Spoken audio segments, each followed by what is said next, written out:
श्री सरस्वत्यै नमः। नमस्कारः। पंचत्रिंशदधिक-द्विशततमी कक्षा हमारे कारक चल रहे हैं और आज हम 3 सूत्र करने वाले हैं। संबोधने च 2-3-49 और उसके बाद सामंत्रितम 2-3-48 और उसके बाद एक वचनम संबुद्धि 2-3-49। ये देखिए अष्टाध्यायी जी में अध्याय 2 दूसरा अध्याय और तीसरा पाद है।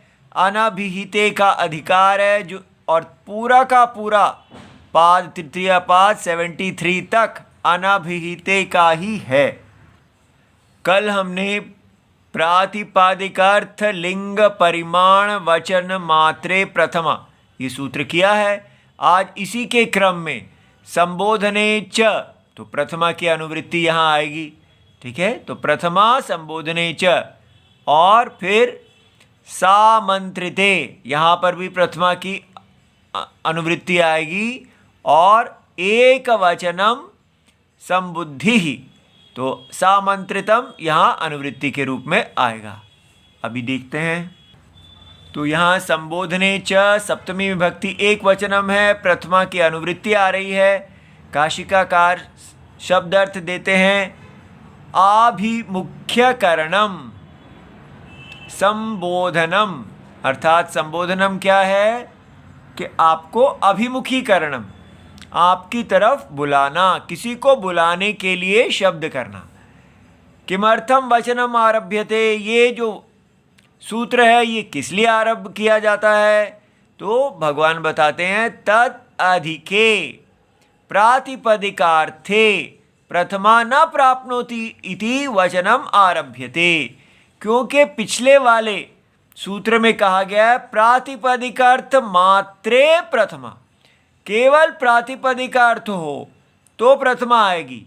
लेकिन यहाँ पर क्या हुआ, प्रातिपदिक अर्थ के साथ साथ अब हमारे पास संबोधन का भी अर्थ आ गया है तो अधिक हो गया। तो तत् अधिके तो प्रातिपदिक अर्थे अर्थे प्रथमान न प्राप्नोति, तो जब अधिक हो जाता है मात्र से आगे निकल गया तो प्रथमा नहीं प्राप्त थी, इसलिए नया सूत्र बनाना पड़ा। तो वृत्ति क्या बनी, संबोधने च, अर्थात केवल प्रातिपदिक अर्थ में ही नहीं, संबोधने च प्रथमा विभक्ति भवति, प्रथमा विभक्ति संबोधन में भी होगी। तो इस प्रकार सुऔजस ये जो प्रत्यय सुप नाम के प्रत्यय हैं, जो सूत्र 4-1-2 इसको आप स्वयं देखिए में उक्त प्रत्यय हैं, ये जो हैं इसमें संबंध, इसमें संबोधन विभक्ति में भी आते हैं। तो इस सूत्र के अनुसार जो संबोधन की विभक्ति है वहां फिर से सुऔजस लग जाएंगे जो प्रथमा के प्रत्यय हैं। ठीक है, तो अब उससे क्या बनेगा, हे देवदत्त, हे देवदत्त के आगे सु लग जाएगा, हे देवदत्त औ, हे देवदत्त जस, और फिर और सूत्र लगने से ये सु का लोप हो जाएगा। हे देवदत्त, हे देवदत्तौ, हे देवदत्ताः, ये रूप बन जाएंगे और सूत्र लगने के कारण। अच्छा जी, अब उससे अगला सूत्र देखते हैं सामंत्रितम 2-3-48 और इसमें जो है हमारी यहाँ पर अनुवृत्ति आ रही है प्रथमा की। ठीक है, तो अब ये बना सामंत्रितम, प्रथमा विभक्ति एक वचनम, प्रथमा विभक्ति एक वचनम। अब यहाँ पर शब्दार्थ सा इति अनेन संबोधने या प्रथमा सा निर्दिश्यते।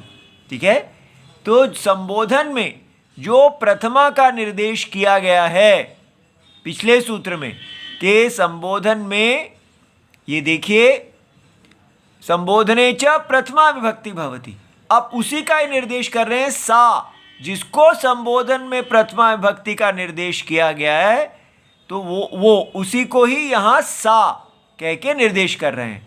तो वृत्ति बनी संबोधने या प्रथमा, संबोधन में जो प्रथमा पिछले सूत्र के द्वारा कही गई है, तदंतम शब्द रूपम, जो शब्द रूप उस प्रथमा के प्रत्ययों से अंत होता है, उसे आम रूपम आमंत्रित संज्ञम भवति।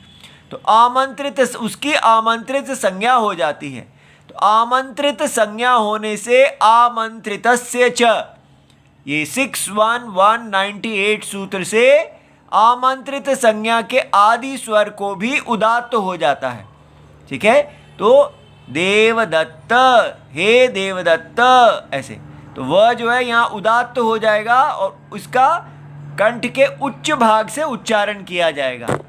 और ये देवदत्तौ देवदत्ता, तो ये सब इस सूत्र से हो गया। इसके बाद एक वचनम संबुद्धि, ये जो 2349 उससे अगला सूत्र है। तो अब यहाँ पर हमारे पास इस सूत्र से सामंत्रितम की अनुवृत्ति आ जाएगी।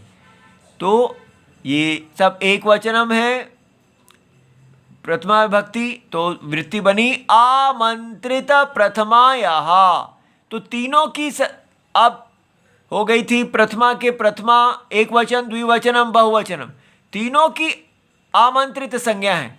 तो आमंत्रित प्रथमायाः विभक्तेः यत् एक वचनम, जो केवल उसका जो एक वचन है, तो एक वचनम तत्संबुद्धि संज्ञम भवति। तो तीनों में से केवल एक वचन की संबुद्धि संज्ञा हो गई। तो संबुद्धि संज्ञा होने से एंग ह्रस्वात् संबुद्धेः 6169 सु का लोप हो जाता है। ठीक है, तो यहाँ पर जो देवदत्ता के बाद सु लगा था, ये पूरा सु का लोप हो गया और उसके कारण क्या बच गया, हे देवदत्त। तो आप देखते हैं राम, रामौ, रामा, तो पहले जो होता है उसमें सु नहीं होता, विसर्ग नहीं होता, वो इसी के कारण होता है। ठीक है, इस प्रकार क्रम से पढ़ने से अष्टाध्यायी जी का आदर होता है और हमें आशीर्वाद मिलता है। इति सर्वम शिवम, प्रणाम।